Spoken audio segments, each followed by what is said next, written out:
السلام علیکم ملګرو دې کس خوب لیدلی دی او ټولو فنکار یې ویډیو دې لیدلی دي په خوب کې نو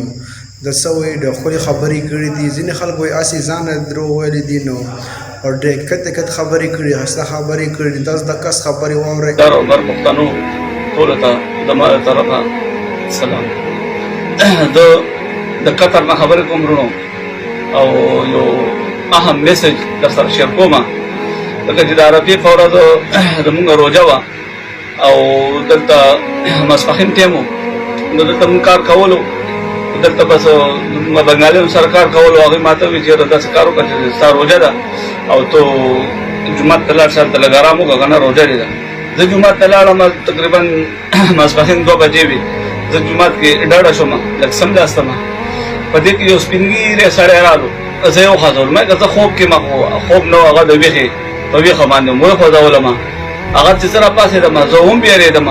ما چې خدای پاکه دا څوک دی ما ته ویل چې زویه کښېنه زه کښېناستم ورسره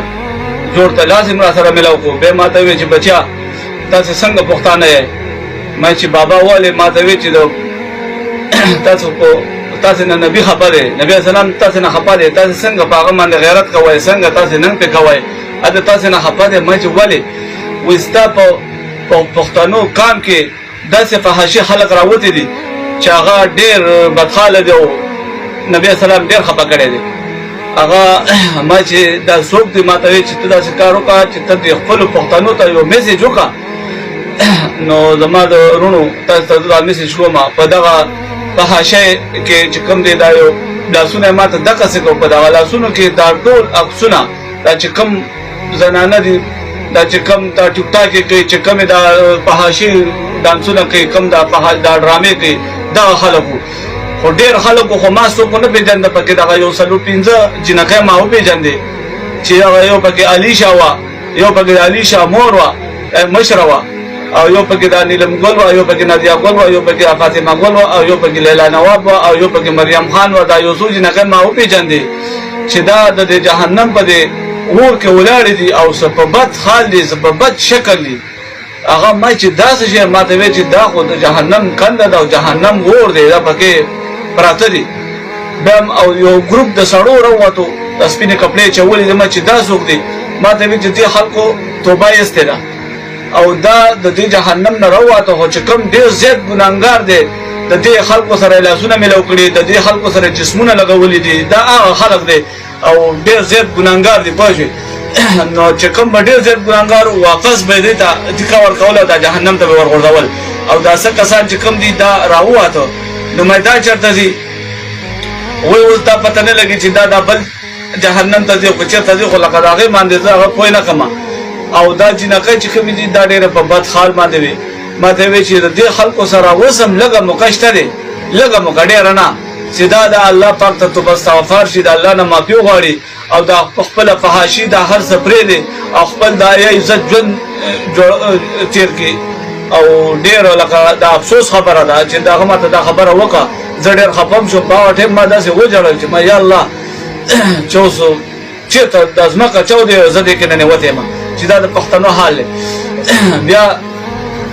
دا یو څو جینکۍ خو ما پکې وپېژندې ډېرې په بد حال باندې وې ډېرې په بد حال باندې وې نو الله دې معافي وکړي الله دې دوی ته د نیکو هدایت وکړي او الله پاک دې وروڼو زما دغه میسج چې کوم دی دا خلکو ته ورورسوئ چې هر څوک دا زما دا میسج اورئ زما دا ویډیو اورئ دا خلکو ته ورورسوئ چې دا وګورئ او کېدای شي د دې ویډیو نه عبرت والي او وروره زه د قطر نه خبرې کوم دا په قطر کې دا واقعه ما سره شوې ده یم د پېښور اوسېدونکی یم او پېښور کې د ټیلبند نظري کړي یم افسر علي مې نوم دی او انشاءالله خلک ما به پیژني او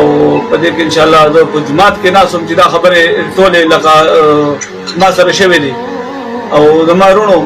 دا میسج تاسې ډېر شیر کړئ چې دغه خلکو ته ورورسي او هغه خبره چې زما دغه نمبر دی که بیا زما سره څوک رابطه ساتي په دې باره کې نو رابطه دې ما سره وساتي 77 او 58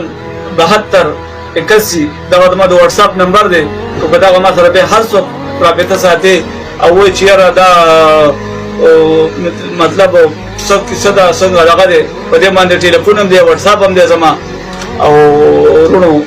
دا میسج تاسو شیر کړئ ډېر ځکه چې زما زړه خو ډېر خفه دی ځکه چې دا خلک ما په خپلو سترګو لیده چې په جهنم کې ولاړ دي او دغه چې چا ورسره دا په حاشي دا لاسونه میلاو کړي چا ورسره جسمونه لګولي دا خلک ما ولیدو هغه ما خبره چې ډېر په بد حال او الله پاک دې ټولو ته باندې ورحمېږي سره زمونږ نو ورونو دا میسج تاسو ډېر شیر کړئ او په دې کې که د ما نه څه غلطي شوي نو معافي غواړو دا صرف د پښتنو ته دا د لره او بر پښتانه چې څومره دي هغې دې ټول ته میسج وګوري او دا شیدونه دې دا منې کړي او دا ښه کار نه دی ځکه چې دا یو فرښته وه ما ته خو فرښته ښکارېده ځکه چې د کم 3 بجې شوې 3 بجې اذان کېدو او دغه ټایم دا ما سره خبرې کولې دا زما نه غیب شو بیا بیخي دا ما ونه لیدو او ده ما ته وویل چې دا پیغام ته د پښتنو ته ورسوه ځکه چې د دوی نه نبي علیه السلام ډېر خفه دی زما وروڼو تاسې دا میسج ډېر شیر کړئ ځکه چې زه د زړه د خوږې نه لګېم او دا زما خبرې نه دي ځکه چې دا خوب هم نه دی دا په ویښه ما هر څه ولیده او بس د عرفې په ورځ وه روژه وه زما او په هغه ورځ باندې ما چاته ویلي نه دي چې یاره دغسې ما سره دا کار شوی او بس هغه نن د ما یو ملګری رالو هغه له ما ویل مې یاره داسې وړه غونډه کې ورکوټه غونډه کې ویډیو رانه وکړه چې د خپلو پښتنو مینوالو ته دا شیر کړم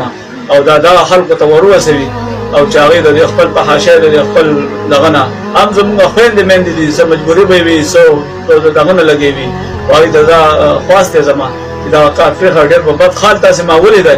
او دغه کار مه کوئ